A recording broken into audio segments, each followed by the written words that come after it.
Hey everyone, Ranger William here from the Overmountain Victory National Historic Trail, bringing you another video as part of the Clash of the Commanders series being done by the Southern Campaign of the American Revolution Parks Group. This video, episode 4, is answering the question of who do we think is the most underrated British or Loyalist leader in the backcountry? And my answer to that, Thomas Brown. Now, this may be kind of an odd answer because there's been books written about Brown, articles, essays. He's included in historical fiction novels. He's even mentioned in the Assassin's Creed 3 video game. So how can I think that he's underrated? And I chose him because what's widely known about Brown is only just the surface, just skimming the top of his story.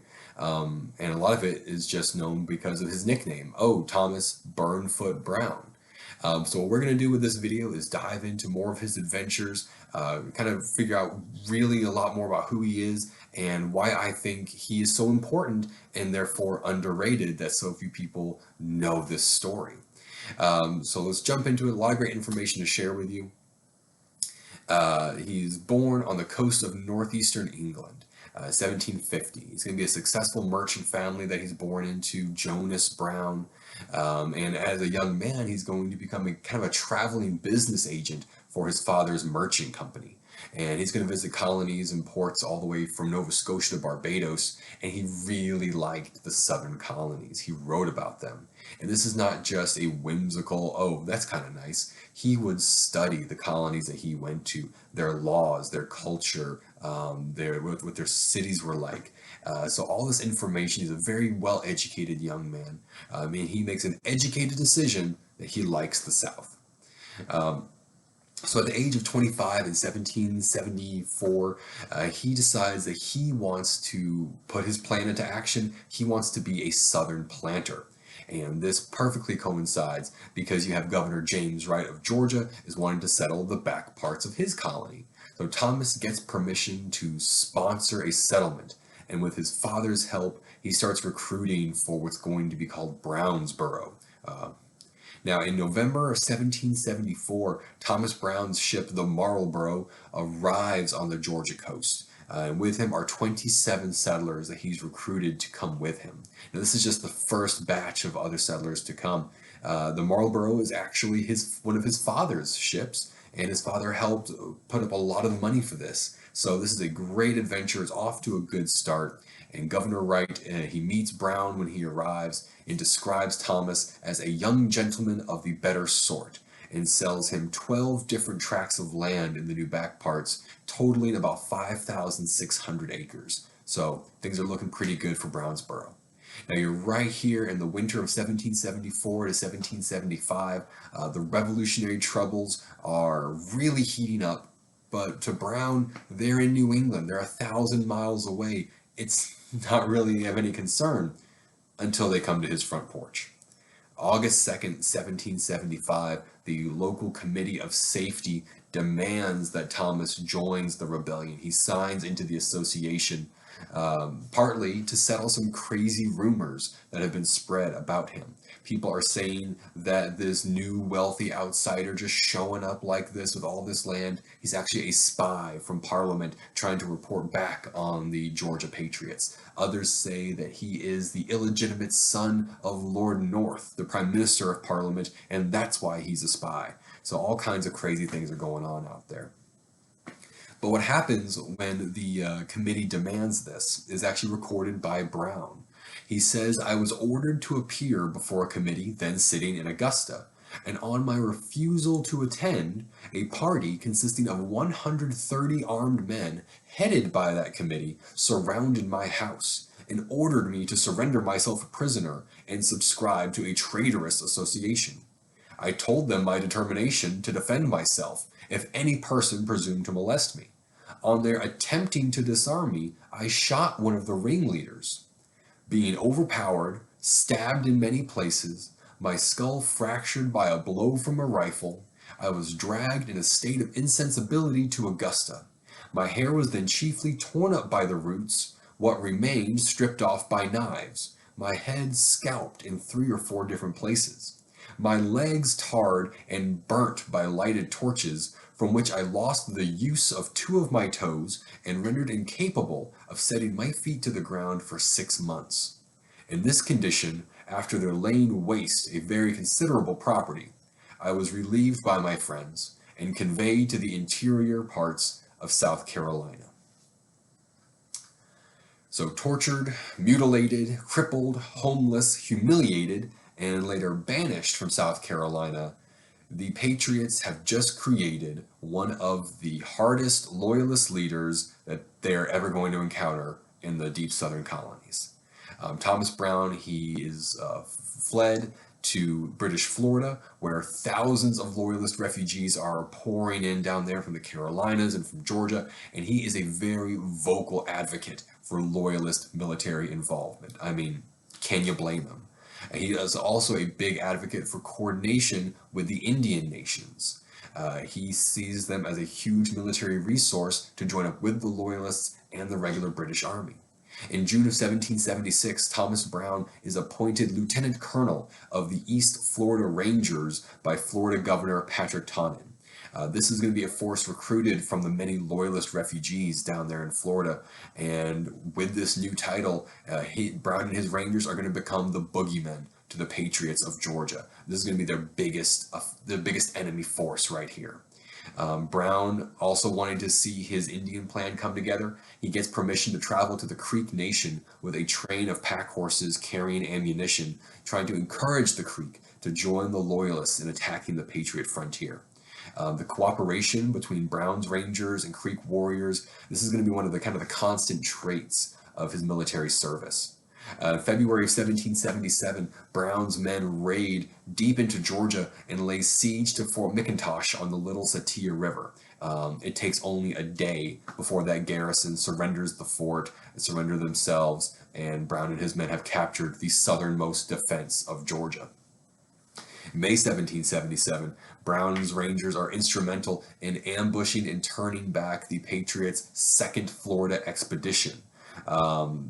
The reason this is the second is because the first one barely reached the Florida border before it totally fell apart due to mismanagement, infighting, disease. Not a lot of good experience for the Patriots with attacking Florida. But the second one here in May of 77, Brown's guys easily ambush it, scatter them, drive them back.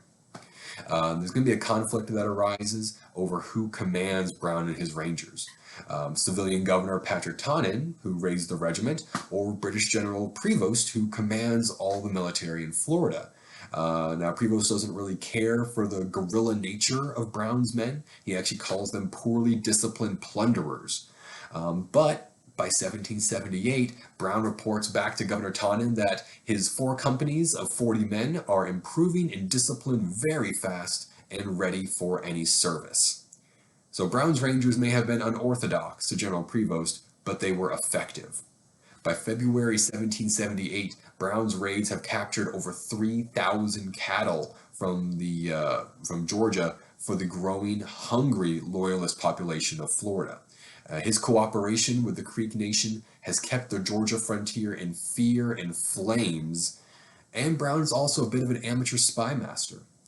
When Brown hears that 400 Continental Army recruits have arrived in Georgia, including German immigrants and British Army deserters, Brown sends some of his German-speaking Rangers to sneak into their camps and encourage them to desert. We don't have any records of how effective this was, though.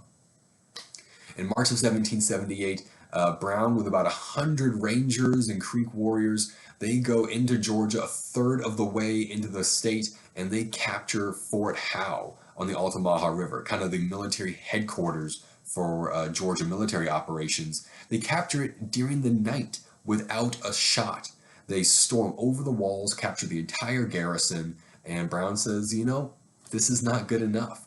So he, with a small group, they go deeper. They go all the way across Georgia into South Carolina, and they bring back a report a month later of how many loyalists there are in South Carolina, in western North Carolina, on the Georgia border, and where they are, how many there are, thousands of them, Brown reports back to Governor Tannen. So the British government is trying to devise this new Southern strategy of theirs in 1778. Reports like Brown's of thousands of waiting loyalists, the aggressive track record of Brown's own loyalist unit, this reinforces British beliefs that a whole army of loyalists is just ready and waiting to join up. All they need is to be given the chance. In fall 1778 and the spring of 1779, Brown and his Rangers are part of the British capture of Savannah, Ebenezer, and Augusta, Georgia. Brown is sent into the backcountry of Georgia to gather more Loyalist supporters, but they're kind of disappointed in the results. The Patriots have been so aggressive in crushing local Loyalists and scattering any Loyalist gatherings, partly in fear of Brown's raids that he's been doing, but they've been so effective that local Loyalists have a hard time getting to British lines to join up with them. So while the British are right there in Augusta, 1,400 local Loyalists come in and join the militia. But then you have the Patriot victory at Kettle Creek in February of 79. Then you have the British pull back from Augusta and retreat down the Savannah River. And those 1,400 recruits just evaporate away. Now, the summer of 1779 holds some changes for Brown. With the capture of Savannah and most of the Savannah River, there's no longer really a need for a Florida defense force. So Brown's East Florida Rangers are disbanded. A new regiment is approved to be led by Brown called the King's Carolina Rangers. But this time, rather than raised by a governor and not under military control, this is going to be a regular provincial regiment, part of the British Army. That means different pay, different circumstances, and this is not quite as appealing as what the East Florida Rangers had. So many of the old Rangers, they refused to join up with this new group. By October 1779, Brown has his headquarters in Ebenezer, Georgia. He's been recruiting for a couple months. He only has 54 men in his entire regiment. So you're going from about 160 guys to 50. But as a little show of gratitude to Brown, General Prevost, he says that Brown should be the colonel of this regiment and that his commission should be dated not to this new regiment starting, but his commission should be dated the summer of 1776, when the Florida Rangers were formed. He says this is because of how effective and active Brown's service has been. So even though Prevost didn't really care for Brown's Rangers, he likes Brown. He wants him to get the recognition that is due. Now, there is going to be another promotion on another side. Brown is going to be made the Superintendent of Southern Indian Affairs. This is going to be after the passing of John Stewart, who was the former superintendent for the Southern Indian Department. This new position is going to give Brown more authority and ability in coordinating the ideas he had of Loyalist and Indian cooperation. This is exactly the position that he needs to make that happen. So fast forwarding through the 1779 defense of Savannah, massive siege and battles there. Brown and his guys are a part of it. The 1780 capture of Charleston, Brown and his guys may have been involved there. Thomas Brown and his King's Carolina Rangers find themselves headquartered at the now recaptured Augusta, Georgia. So this is going to be not only the headquarters for the King's Carolina Rangers, but the Southern Indian Department is going to be headquartered there because of Brown. So you have all kinds of trading goods, ammunition, weapons stored there in Augusta. You have groups of Cherokee and Creek warriors coming to meet with Brown, purchase and receive goods and supplies. And this makes it a pretty tempting target for the Patriots. So in September of 1780, Brown is going to be besieged there at the McKay House in Augusta for 4 days by Elijah Clark and his Patriot militia. You've got Brown's Rangers in there, a group of Creek warriors who were there, some Creek reinforcements arrive. During the siege, they've got no food or water. Brown is wounded through both thighs during the siege, so he's severely wounded. There's an account that they have been forced to eat a few raw pumpkins that were there in the house. That's all the only food they have, and they're forcing to collect and drink their own urine. So extremely rough conditions. The siege is finally relieved by Colonel John Kruger from 96 with his provincials. And with this new force, Brown and his guys, even though he's wounded, they team up with Kruger and they push into the backcountry, just really trying to punish and destroy this Patriot force of Elijah Clark's. This kind of pursuit and attack, this is what causes Clark and his followers to flee Georgia, beginning a multi-day trek up into the mountains trying to escape. And if you read about Patrick Ferguson and the Kings Mountain campaign, that's one of the reasons Ferguson does not retreat so fast from the Overmountain men, is he's trying to catch and intercept Elijah Clark, who's fleeing from Thomas Brown. But after this siege, Brown realizes that Augusta does not have the protection that it needs. So he dismantles St. Paul's Church and he builds Fort Cornwallis on the grounds. Now this brings me to a kind of the last big battle of Thomas Brown's career, one of my favorites, so I'll try to make it kind of brief. But in 1781, in that summer, May 22nd to June 5th, you have the siege of Fort Cornwallis. So what's happening here is Nathaniel Greene, the Continentals, they've come back into South Carolina. They're trying to capture British outposts. Nathaniel Greene is occupied over at Fort 96, and he sends Light Horse Harry Lee, Lieutenant Colonel Henry Lee, Andrew Pickens, Elijah Clark. They come out to capture Augusta, to capture Thomas Brown. So inside Fort Cornwallis, you have about 630 of Thomas Brown's Rangers and Loyalist militia and Creek Indians against 1,600 Continentals and militia. During the siege, about 80 of Brown's men are at another little outpost called Fort Grierson, about a half-mile away from Fort Cornwallis. When they realize they're about to be cut off, those 80 men decide to try and make a run for it. It's only a half mile. They can leave Fort Grierson, book it all the way to Fort Cornwallis, but when they try to do that, they are cut off and intercepted by Elijah Clark's militia. They're herded onto the riverbank in full view of Fort Cornwallis, and they are massacred by the Patriots right there for Brown and his men to see. You're looking at a siege that begins here with trenches, Patriot trenches all around the fort, laying siege to Fort Cornwallis. By June 1st, the Patriots have secretly built a 30-foot log tower, and they throw this thing up. They get a light cannon on top of there, and they're firing down into Fort Cornwallis. Brown even tries to have one of his guys. He's, again, an amateur spy master. He has one of his guys pretend to be a deserter, joining the American forces and try to set fire to that tower. However, Colonel Henry Lee gets kind of suspicious of this guy, places him under guard before he's able to accomplish his mission.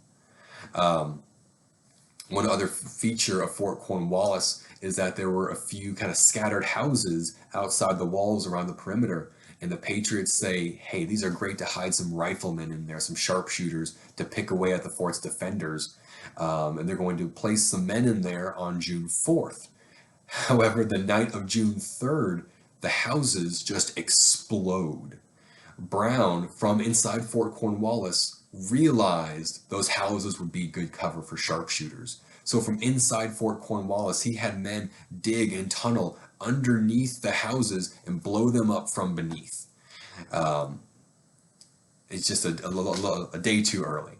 So the Patriots, they're preparing for an all-out assault, trying to capture the fort. They give Brown one last chance to surrender. This is June 4th of 1781, and June 4th happens to be King George III's birthday. So Brown says it would be terrible for morale if they surrendered on the king's birthday. Can you talk to me tomorrow? The Patriots agree. On June 5th, Brown surrenders Fort Cornwallis and his garrison. And Brown, he wants to make sure that the Creek warriors that have been with him this entire time, that they will be treated as prisoners of war. They won't be treated as some other Indian warriors have been in past battles and campaigns and either enslaved or massacred. And this gets approved. They're going to be viewed as the soldiers, just like Brown's men are. Throughout this siege, Brown loses 52 men killed. The Patriots only lose 16, 16 killed and 35 wounded. And Nathaniel Greene, when he hears about what's happened, he wants to make sure that Brown survives. He knows there's a lot of bad blood between these guys, Elijah Clark's militia, Thomas Brown's Rangers. He places Brown under a guard of Continental soldiers and sends him down to the British lines in Savannah to make sure he's not assassinated on the trip. But he gets down there to Savannah. In July of 81, Brown is officially exchanged, so he's free to enter service again. He's going to be skirmishing around Savannah against Anthony Wayne's Continentals, leading up to the evacuation of Savannah in July of 1782. And with that evacuation, he's going to head down to St. Augustine, Florida, again, having to flee to Florida. But then in 83, like many other loyalists, he realizes that Florida is going back to the Spanish, that he can't stay here either. And one last thing he does, one last little dig to the Americans before he leaves, he meets with the Creek and he says, look, we have to leave. The Spanish are coming back. The Americans are going to be here. Do what you can to assist the Spanish and fight those Americans. Don't give up just because I'm leaving. So he resettles on Abaco Island in the Bahamas in 1783. He becomes a big leader of the Loyalist refugee community that pops up there, demanding more representation in the Bahamian government, which kind of brings him under some scrutiny. He's charged with fraud by some of the more established settlers. He has to serve a term in prison. And then in 1799, he receives a grant of several thousand acres on St. Vincent's Island, and he names it Grand Sable Plantation. It becomes a prosperous sugar plantation, becomes a big merchant, and he lives there until his death in 1825. Always plagued by headaches from being hit in the head with a rifle that August day in 1775. That hair never grew back from where he was scalped by the Patriots, never got use of his toes again. But Brown, so what impact did he have? Besides all these great stories, he was an aggressive commander who his force, while raised principally for defense, they were constantly engaged in offensive operations. His men, like their commander, they were refugees, and they desired the restoration of British government so they could return to their homes. Brown's men proved to be a vital lifeline for the ever-growing Loyalist refugee population in East Florida, and bringing in those thousands of cattle, swatting away any attempted Patriot offenses. This protected that Loyalist sanctuary. So while Brown hoped that his actions would actually support and rally the Loyalists and more refugees, like we saw when they got to Augusta, it possibly hurt the Loyalists because it made the Whigs more alert and more vigilant in crushing and stopping any Loyalist gatherings. Brown's reports of the plentiful Loyalists in the Carolinas, this encouraged British hopes that their southern strategy is going to meet with an easy victory. And after Savannah and Augusta fall pretty quick, the British are encouraged by this, but then they hit the heavy Patriot resistance and local Loyalist support is going to flounder. And it's provincial groups like Thomas Brown and his Rangers, John Kruger and his provincials, Patrick Ferguson and his provincials, that is who are going to really be needed to hold the backcountry in the face of ever-increasing odds. So Brown was a smart young man, an aggressive officer, a man financially and physically destroyed by the Patriots, but even his tough fighting spirit, this couldn't make up for the dwindling number of Loyalists who were able to take up arms and support the British cause. So I hope the next time you hear the name Thomas Brown mentioned, you won't just think, oh, he was tortured in 1775, that was Burnfoot Brown, but think also of his cattle raids clear across the state of Georgia, his defense of Fort Cornwallis, his leadership on the Florida border. That's why I think Thomas Brown, the King's Ranger, is the most underrated Loyalist leader in the backcountry. So thanks.